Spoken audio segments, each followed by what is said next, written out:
भाई साहब, ये हैं इमानुएल मैक्रोन, फ्रांस के राष्ट्रपति।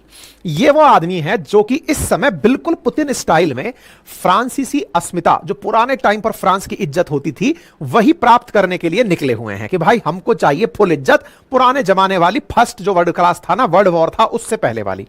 ऐसा मैं क्यों कह रहा हूं? आज अखबारों की एक बड़ी सुर्खी बनी है और वो सुर्खी ये है कि फ्रांस ने हमें ऑफर किया है। क्या ऑफर किया है?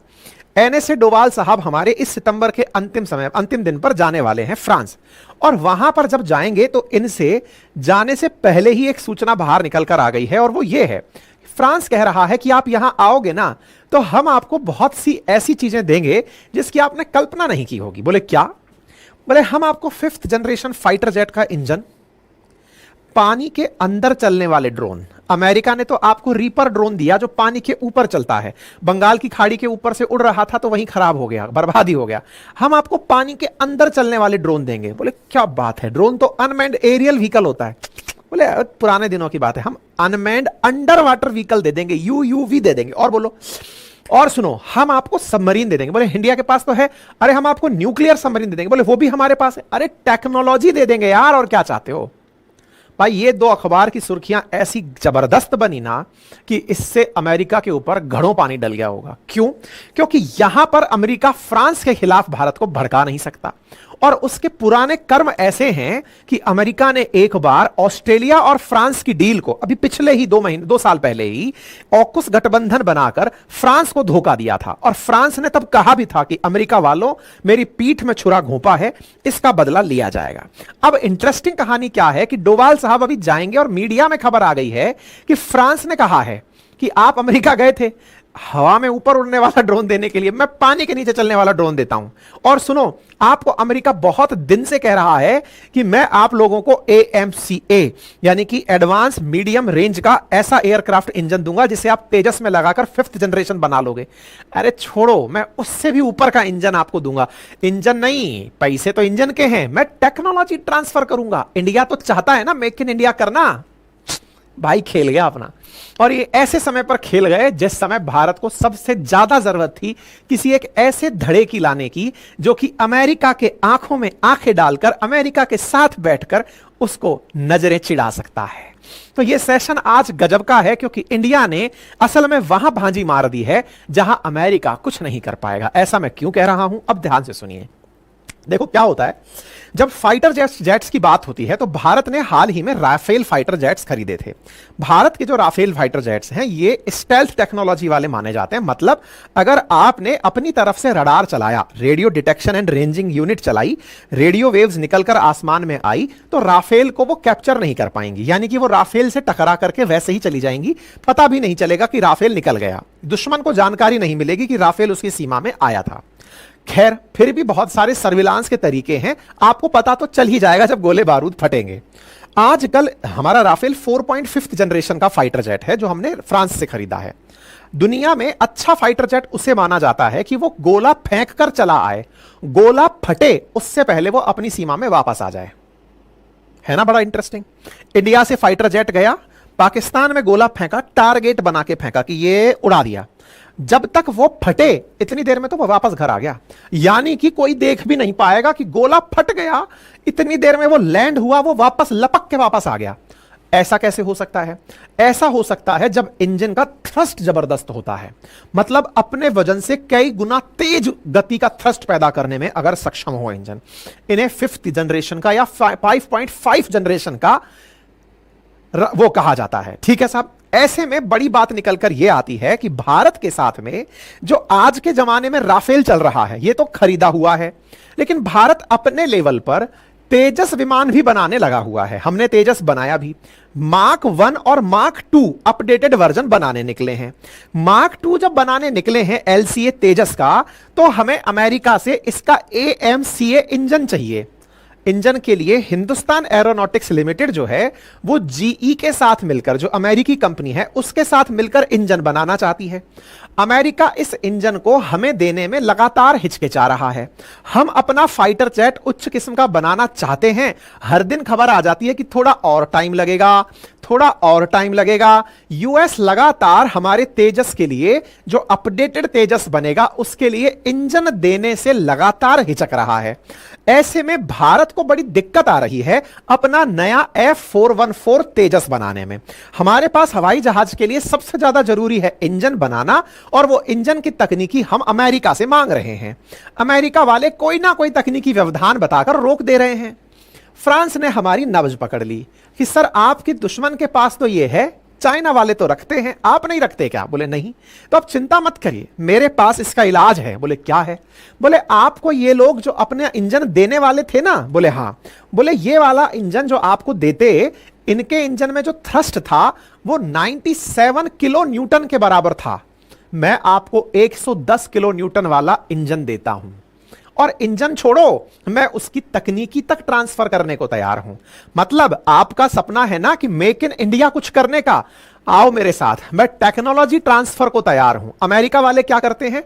बना बनाया इंजन भेजते हैं, टेक्नोलॉजी नहीं देते हमको। हमको मेंटेनेंस करने का काम तो दे देते हैं कि मेंटेनेंस कर लेना, हम खुश हो जाते हैं कि हमने असेंबली यूनिट लगा ली। ये कह रहे हैं कि हम आपको भी सिखाएंगे कि बनाते कैसे हैं। अब आप जैसे ही इस सूचना को सुनते हैं, मन में लड्डू फूटता है कि यार फ्रांस इतना आगे कैसे बढ़ गया। साहब पूछो मत, फ्रांस की एक दूखती हुई रग है, और वो रग क्या है? एक बार की बात है कि फ्रांस और ऑस्ट्रेलिया के बीच में एक बार एक डील हुई थी। उस डील के बारे में हम आपको बताएंगे। उस डील में कैसे अमेरिका ने फ्रांस की पीठ में छुरा घोंपा था वो भी सुनाएंगे, और वो डील जुड़ी हुई थी सबमरीन से। इसलिए इस कहानी का दूसरा किरदार एंट्री होता है, और वो है सबमरीन। मेरे प्यारे साथियों, जैसे हवाई जहाज ऊपर से उड़कर गोला फेंकने के लिए जाने जाते हैं, ऐसे ही दुश्मन के क्षेत्र में बिना पता लगाए दुश्मन के पानी में घुस जाने के लिए जाने जाते हैं अंडर वाटर चलने वाले जहाज, जिन्हें आप पनडुब्बी कहते हैं, अंग्रेजी में जिन्हें सबमरीन कहते हैं। दुनिया में कई तरह की सबमरीन प्रसिद्ध हैं, diesel submarine, diesel electric submarine, लेकिन सबसे उन्नत किस्म की न्यूक्लियर सबमरीन मानी जाती हैं। न्यूक्लियर सबमरीन वो जिनमें बिजली पैदा ही न्यूक्लियर पावर से होती है। चूंकि प्रदूषण निकलता नहीं है तो इंजन चलने की आवाज नहीं आती है, इसलिए साइलेंटली ये दुश्मन के पानी में घूमकर तसल्ली से वापस चली आती हैं। जरूरत पड़ जाए तो वहां पर गोला भी फोड़ सकती हैं। ऐसे में दुनिया में होड़ मची है इस समय न्यूक्लियर पावर्ड सबमरीन बनाने की। भारत के पास भी न्यूक्लियर पावर्ड सबमरीन है, लेकिन दुनिया के बहुत से देश इस तकनीकी के दम पर बहुत उछलते हैं। France, America, Britain, China, Russia, ये जो वीटो पावर वाले देश हैं, इनके पास तो न्यूक्लियर पावर्ड सबमरीन है। भारत भी न्यूक्लियर पावर्ड सबमरीन रखता है। ऐसे में हाल ही से कुछ समय पहले की बात है कि एक बार फ्रांस और ऑस्ट्रेलिया के बीच में एक डील हुई थी।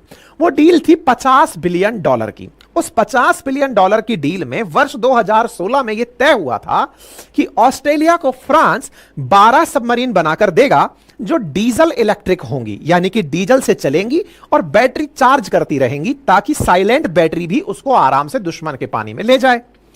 बढ़िया डील थी, लेकिन अमेरिका और यूके ने मिलकर फ्रांस को समझाया कि यार तुम हमारी पीनल कॉलोनी हो, यानी तुम्हें दंड में बसाया गया था, और आज तुम फ्रांस के हाथ बिक गए। भाई साहब, ऑस्ट्रेलिया को पुराने दिन याद आ गए। ऑस्ट्रेलिया ने फ्रांस के साथ डील तोड़ दी, और तोड़कर $90 बिलियन में अमेरिका और यूके के साथ में गठबंधन कर लिया। उस गठबंधन को ऑस्ट्रेलिया, यूके, यूएस यानी ऑकुस गठबंधन कहा जाता है। इस गठबंधन के तहत ऑस्ट्रेलिया को यूके और यूएस मिलकर सबमरीन देने वाले थे, लेकिन nuclear powered submarine. Nuclear powered का मतलब फ्रांस की तुलना में एक किस्म ऊपर की सबमरीन देने की बात की गई थी कि फ्रांस आपको डीजल इलेक्ट्रिक दे रहा है, डीजल में पॉल्यूशन होता है, इंजन चलने की आवाज आती है, हम आपको न्यूक्लियर सबमरीन देंगे, बस रेट बढ़ जाएगी, $90 बिलियन में आपको मिलेगी। ऑस्ट्रेलिया ने कहा चलिए कोई नहीं, पैसा खूब है मेरे पास, ले जाओ। ऑस्ट्रेलिया ने जैसे ही यह सौदा यूके यूएस के साथ किया, फ्रांस भयंकर खफा हो गया। फ्रांस ने 2021 में ऑस्ट्रेलिया के साथ टूटी इस डील को लेकर कहा था कि इन लोगों ने, यानी बाइडेन ने, मेरी पीठ में छुरा घोंप दिया है, ए स्टैब इन माई बैक। इस बात के बाद में चाइना वालों ने खूब मजा लिया कि देखा अमेरिका किसी का सगा नहीं, उनका भी नहीं जो उसके साथ रहते हैं। और ऐसे में अमेरिका ने ऑस्ट्रेलिया से डील छीन ली और ऐसे में फ्रांस ऑस्ट्रेलिया से इतना नाराज हुआ कि उसने ऑस्ट्रेलिया पर पेनल्टी लगा दी। भाई साहब $830 मिलियन उसने केवल पेनल्टी वसूली है अपनी अंतरराष्ट्रीय बेइज्जती की। और दिन में समय आएगा तब तुमसे बदला लूंगा, और वो समय अब है, क्योंकि ऑस्ट्रेलिया से भी ज्यादा अगर खरीदने की क्षमता कोई रखता है तो वो भारत है।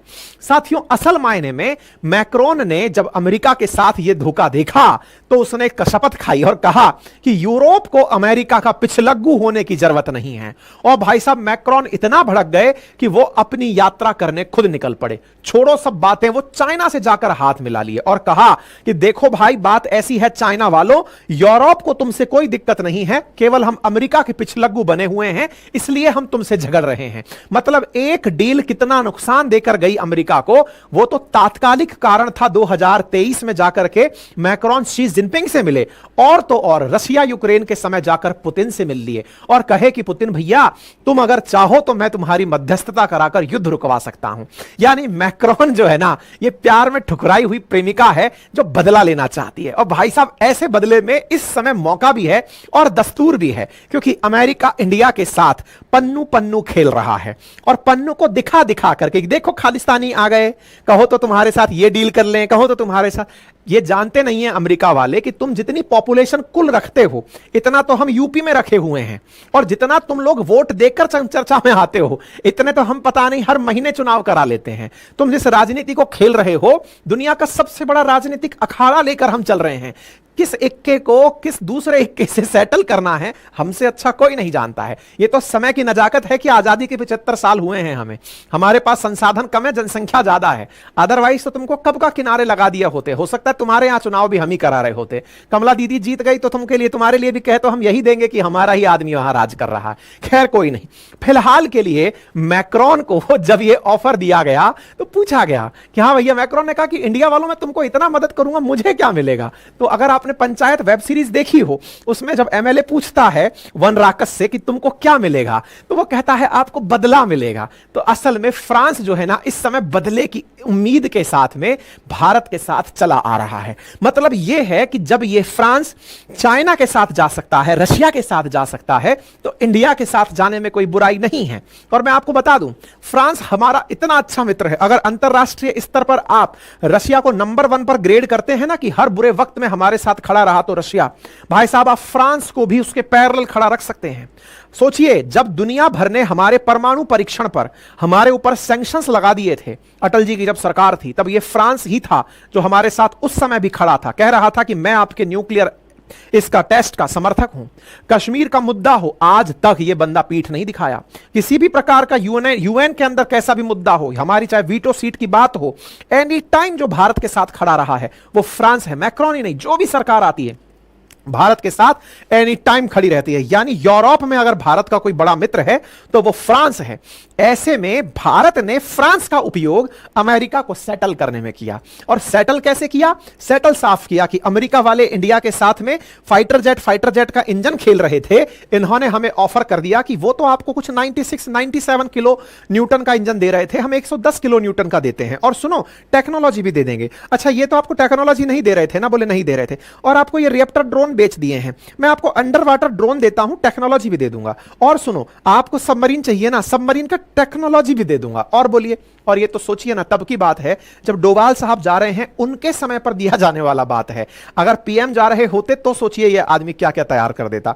इसका मतलब यह है कि डोभाल साहब की मीटिंग से पहले ही मैक्रोन ने अपनी तरफ से पिटारा खोल दिया है। देखना होगा कि भारत के लिए यह भविष्य की राह कैसी रहती है। हालांकि यह तो तय हो चुका है कि मैक्रोन भारत को लेकर के अमेरिका को पीछा छोड़ना चाहते हैं, और भारत भी चाहता है कि बेटा तुम इसके नाम पर हमें कुछ नहीं कह पाओगे, हमें तुम रशिया के नाम पर तो तमाम चीजें कहे थे। इसलिए भारत ने इनका F-35 ना लेते हुए राफेल लिया था कि तुम बेटा फिर बाद में हमारे साथ कुछ और सौदा करोगे, इससे अच्छा है कि तुम्हें किनारे रखें।